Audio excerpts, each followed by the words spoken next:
दुश्मन कहाँ है अंदर पगल में हुई अंदर किधर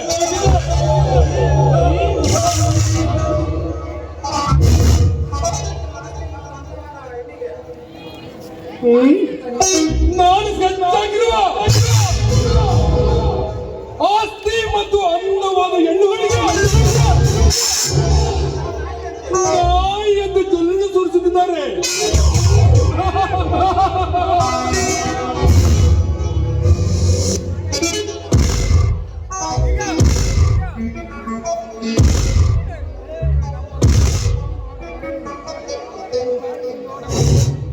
ಇದೀಗ ಬಂದ ಕಾಳಿಯ ವರ್ತಮಾನ ಎಲ್ಲರೂ ಸಂಹಾರ ಮಾಡುವಂತೆ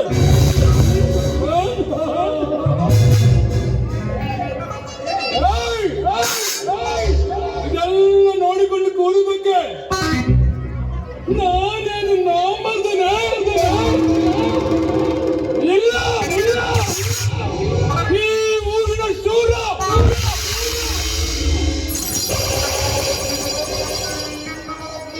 ನಾನು ಗುಡುಗಿದರ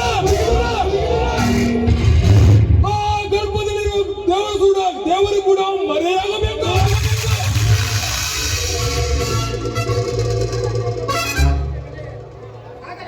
ಸಾಗರ್ ನಮ್ಮ ಬಡವನ ಪ್ರೀತಿಗೆ ಬೆಲೆ ಇಲ್ಲದಂತಾಗಬೇಕು. ಇವಳೇ ನನ್ನ ಪಾಲಿನ ದೀಪ. ಪೂಜಾ ಕೈ ಜಾರಿ ಹೋಗಬೇಕು.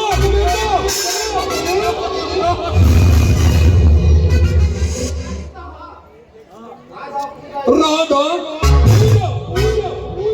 ಇಂಥ ಮುದ್ದಾದ ಮೈ ತುಂಬಿಕೊಂಡಿರುವ ಪಾಲಿರುವುದನ್ನು ನಾನು ಸರಸ ಮಾಡಬೇಕು.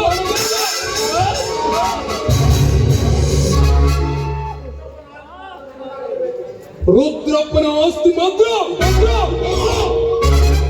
ನನ್ನದಾಗಿಸಲೇಬೇಕು. ಒಟ್ಟಿನಲ್ಲಿ ಒನ್ ಅಂಡ್ ಫನ್ನಿ ಟಾಯ್ನ್ ಆಗಿ ಮೆರೆಯಬೇಕು.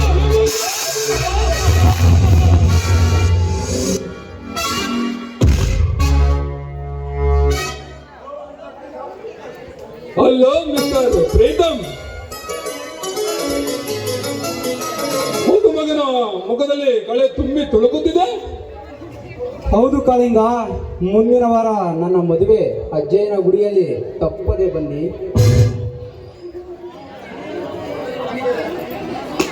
ಈ ಗುಗ್ಗು ನನ್ನ ಮಗನಿಗೆ ಸಾಗರ್ ಲವ್ ಮಾಡಿದ ವಿಚಾರ ಗೊತ್ತಿಲ್ಲ ಅಂತ ಕಾಣುತ್ತೆ. ಏನು ಯೋಚನೆ ಮಾಡ್ತಿದೀಯ ಕಾಳಿಂಗ? ಏಕೆ ಸುಮ್ಮನೆ ನಿಂತು ಬಿಟ್ಟೆ?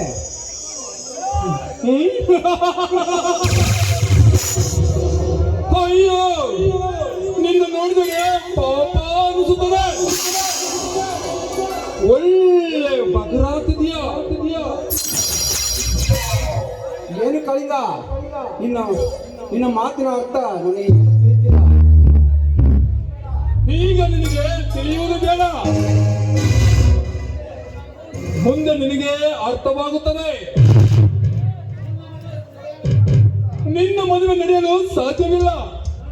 ನಡೆಯಲು ಜೀವನದಲ್ಲಿ ನೆಮ್ಮದಿ ಇಲ್ಲ. ಅವಳನ್ನು ನಾನು ಮದುವೆಯಾಗುತ್ತೇನೆ. ಅವಳು ಯಾವತ್ತಿದ್ದರೂ ನನ್ನ ಎದೆಯ ಅರಸೆಯಾಗುತ್ತಾಳೆ. ನೀನು ಆಸೆಯನ್ನು ಮರೆತು ಬಿಡು. ನಿನ್ನ ಜೀವ ಉಳಿದರೆ ಅಷ್ಟೇ ಸಾಕು. ಅಂತ 10 ಹುಡುಗಿಯರು ಬೇಕಾದರೆ ಮದುವೆಯಾಗಬಹುದು. ಜೀವನ ಹೋದರೆ ಏನು ಮಾಡುತ್ತೀಯ? ಹೇ ಕಾಳಿಗ, ಮೊಸಳೆಯಂತೆ ಹೊಂಚು ಹಾಕಿ ಹಣ ಮತ್ತು ಹೆಣ್ಣಿಗೆ ಆಸೆ ಪಡಬೇಡ. ಹೆಣ್ಣು ಮಣ್ಣು ಮಣ್ಣು ಈ ಮೂರು ತಾನಾಗೆ ಒಲಿದು ಬರಬೇಕು. ಆಸೆ ಪಟ್ಟು ಹಿಂದೆ ಹೋದರೆ ಲೈ! ಮುಚ್ಚ ಬಾಯಿ! ನಿನ್ನಂತ ವೇದಾಂತ ಸಿದ್ಧಾಂತಗಳನ್ನು ಕೇಳೋದಕ್ಕೆ ನಾನೇನು ನಿನ್ನ ಕಣ್ಣಿಗೆ ಗುಂಡು ತರ ಕಾಣ್ತದೆ ನಾನು. ಹೇ ಕಾಳಿಗ, ಮರ್ಯಾದೆಯಿಂದ ಹೇಳ್ತಿದ್ದೀನಿ, ಈ ವಿಷಯಕ್ಕೆ ಅಡ್ಡ ಬರಬೇಡ. ಒಂದು ವೇಳೆ ಅಡ್ಡಿಯಾದರೆ ಇದೇ ನಾಗೇಶ್ ತಾತನ ಮುಂದೆ ಭಿಕ್ಷೆ ಬೇಡವಂತೆ ಮಾಡುತ್ತೇನೆ. This is my challenge. ಲೈ! ಬಾಯಿಗೆ ಬಂದಂತೆ ಬಗಳಿದರ ಬಾಯಿಗೆ ಬರೆ ಹಾಕಿ ನಾಲಿಗೆ ಸೀಳಿ ಬಿಟ್ಟೇನು. ಹುಷಾರು ಮಗನೇ.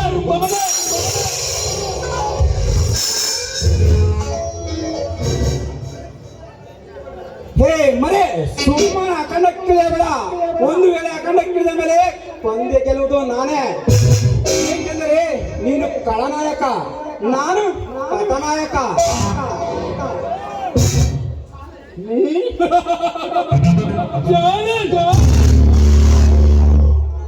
ನಿನ್ನಂತ ಚಿಗುರು ಮುಸಿ ಹುಡುಗರು ಸೆಟ್ಟು ಹೊಡೆಯುವುದೇ ಹಿಂದೆ ಮಾಡು ಆಟ. ನಿನ್ನ ಪ್ರಾಣ ಕೀಳುವುದು ಯಮನ ಕಡೆಗೆ ಓಟ. ನಾನಿನ್ನು ಬರಲೇ ಟಾಟ.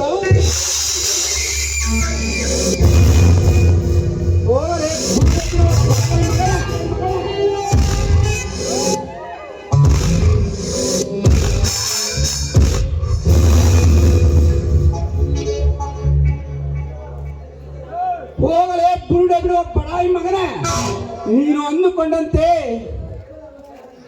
ಈ ಚಿತ್ರದುರ್ಗದ ಮದಕರಿ ನಾಯಕನಂತೆ ಹೋರಾಡುವೆ. ಸೋಲು ಗೆಲುವು ಮುಂದಿನದ್ದು. ಆದರೆ ಏಕನಾಥೇಶ್ವರಿ ಮೇಲೆ ಆಣೆ, ನೀನು ನಿನ್ನ ಗರುಡನ ಪ್ರಾಣ ನನ್ನ ಕೈಯಿಂದಲೇ ಅರಣ.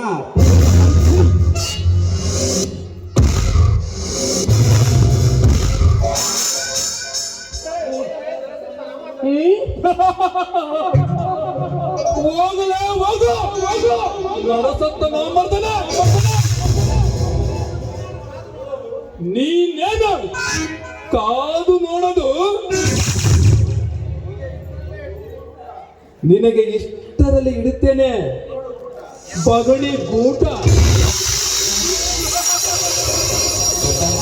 ಹೋಗ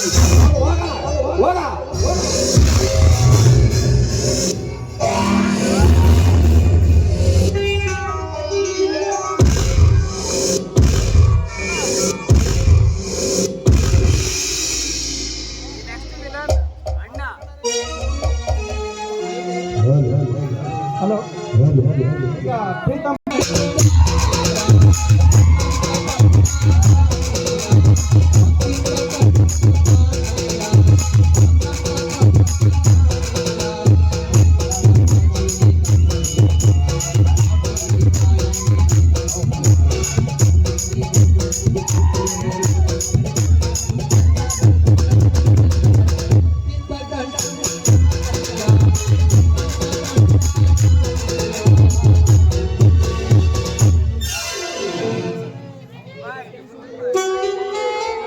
ಅಂತೂ ಇತ್ತು ಎದುರು ಹಿಡ್ದು ಏನಾದ್ರೂ ಒಂದು ಕೆಲಸ ನೋಡ ಅಂತ ಅದಕ್ಕೆ ನೋಡು ಈ ಫೋಟೋಗ್ರಾಫರ್ ಆಗಿದ್ದೀನಿ ನೋಡ್ರಿ. ಅದಕ್ಕೆ ಮುಂಚೆ ಒಂದು ಬಿಸಿನೆಸ್ ಮಾಡಿದ್ದೆ. ಅದೇ ರೊಕ್ಕ ನೋಡ್ರಿ, ಅದೇ ರೊಕ್ಕಗೆ ಸ್ಟುಡಿಯೋ ಓಪನ್ ಮಾಡಿದ್ದೀನಿ. ಏನ್ ಬಿಸ್ನೆಸ್ ಗೊತ್ತಾ? DC ಕನ್ವರ್ಟ್ ಫೈಟ್ ಡೀಲ್ ಮಾಡೋದು ಮಾರೋದು. ಯಾರಿಗೆ ಏನಿಲ್ಲ ಅನುಕೂಲ ಆಗುತ್ತೋ ಅಲ್ಲಿಗೆ ಗಿರಾಕಿ ಕಳಿಸುತ್ತೆ. ಇಲ್ಲಿ ನೈಮೇಲೆ ಒಂದು ಸೈಟ್, ಪಾರ್ಲಿಗೆಟ್ ಒಂದು ಸೈಟ್, ಇಲ್ಲಿ ಜಂಕ್ಷನ್ ಒಂದು ಸೈಟ್. ಯಾರಿಗೆ ಎಲ್ಲೆಲ್ಲಿಗೆ ಅನುಕೂಲ ಆಗುತ್ತೋ ಅಲ್ಲೆಲ್ಲ ಕಳಿಸುತ್ತೆ. ಬರೀ ಅಷ್ಟು ಸೈಟ್, ಬರೀ 6 ಅಡಿ 3 ಅಡಿ ಅಷ್ಟೇ ಕೆಲಸ. ಅಷ್ಟು ಲಾಭ ದುಡ್ಡೇ ಮಾಡ್ಯೋದು ನೋಡ್ರಿ. ಬರೀ ಅರ್ಧ ಗಂಟೆ ಒಳಗೆ 5 ನಿಮಿಷ ಒಳಗೆ ಕೆಲಸ ಮುಗಿಯೋದು. ಆ ರೂಟ್ನ ತಗೊಂಡು ಈ ಸ್ಟುಡಿಯೋ ಓಪನ್ ಮಾಡ್ಯಾದ ನೋಡ್ರಿ. ಸ್ಟುಡಿಯೋ